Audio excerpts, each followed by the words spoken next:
রান্নাবান্না তো প্রতিদিনই করি, তবে আজকে একটু ভিন্ন ধরনের রান্নাবান্না করব, তা আবার মুস্তারিন আপুর রান্নার রেসিপিটা দেখে। আসসালামু আলাইকুম, কেমন আছেন সবাই? আশা করছি আল্লাহর রহমতে অনেক বেশি ভালো আছেন।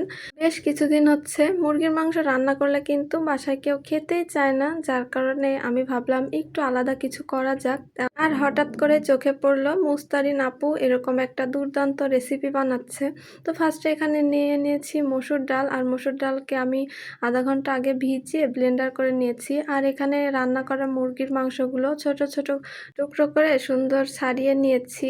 আর এরপরে এখানে অনেকটা পেঁয়াজ কুচি, কাঁচামরিচ কুচি, সামান্য একটু চিলি ফ্লেক্স আর ম্যাগি নুডলসের মশলা, একটু মশলার গুঁড়ো, পরিমাণ মতো লবণ আর একটু ধনিয়ার গুঁড়ো দিয়ে সুন্দর করে মেখে নিচ্ছি।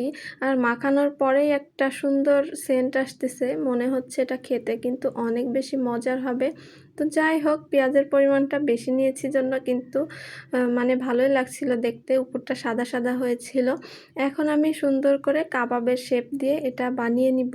বানানোর পরে আমি একটা জিনিসই চিন্তা করছিলাম, আসলে কি আমি কাবাব তৈরি করলাম নাকি ডালের বড়া তৈরি করলাম, কিছুই বুঝতে পারছি না। তো যাই হোক, এইভাবে কিন্তু আমি সব কয়টাই বানিয়ে নিব।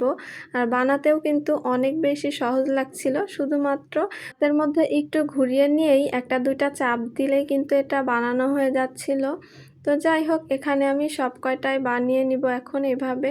আর এটা কিন্তু বানাতেও খুব বেশি একটা সময় লাগে না, ইচ্ছা করলে কিন্তু এই জিনিসটা বানিয়ে ফ্রিজেও সংরক্ষণ করা যাবে। তবে ফ্রিজে সংরক্ষণ করার আর সময় নেই, এখন বানিয়ে এখনই খেয়ে নিব।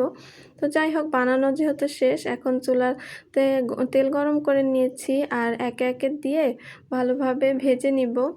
আর এটা একটু সময় নিয়ে ভাজতে হবে, আর তেলটা খুব বেশি গরম করা যাবে না, তেলটা যেন হালকা গরম হয়, এই পর্যায়ে কিন্তু এগুলো ছেড়ে দিবেন। যদিও আমার রান্নার রেসিপিগুলো আমি মুস্তারিন আপুর থেকেই বেশি দেখে দেখে রান্না করি, আমি রান্নাবান্না তেমন একটা পারি না। তবে এখন যেহেতু একটা পেজ খুলে নিয়ে বসে আছি, চেষ্টা তো করতেই হবে রান্নাবান্না করার। তো যাই হোক, আমি এখন প্রায় অনেকটাই চেষ্টা করি রান্নাবান্না করার। আর এখন আমি উল্টে পাল্টে ভেজে নিচ্ছি। আর ভাজার পরেই কিন্তু খুব সুন্দর একটা কালার চলে আসছে। আর উপর থেকে পেঁয়াজগুলো দেখতে অনেক বেশি ভালো লাগছিল, যে কথাটা এর আগেও আমি বলেছি। আর প্রায় এখানে ভাজা হয়ে গেছে, আমি এখন তেলটা ছেঁকে তুলে নিব। রান্না শেষ হওয়ার আগে থেকেই আমার মেয়ে বলতেছে আম্মু খাবো, আম্মু খাবো, যদিও সে এখনো তেমন কিছু খেতে পারে না।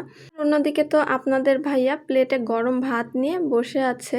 এটা গরম ভাত, খিচুড়ি কিংবা পোলাও যে কোনো কিছুর সাথেই খাবেন, অনেক বেশি মজা লাগবে। এমনকি খালি খালি খেতেও কিন্তু অনেক বেশি মজা লাগে। আমি কিন্তু 2-3টা একেবারেই খেয়ে ফেলেছিলাম খালি খালি, আমার কাছে অনেক বেশি মজা লেগেছে। ভেতরটা একটা ভেঙে দেখিয়ে দিতে চাইলাম, কিন্তু অনেক বেশি গরম, তবুও একটু কষ্ট করে ভেঙে দেখিয়ে দিলাম। তো যাই হোক, অনেক সুন্দর হয়েছে। আজকের ভিডিওটা এই পর্যন্তই। আল্লাহ হাফেজ সবাইকে।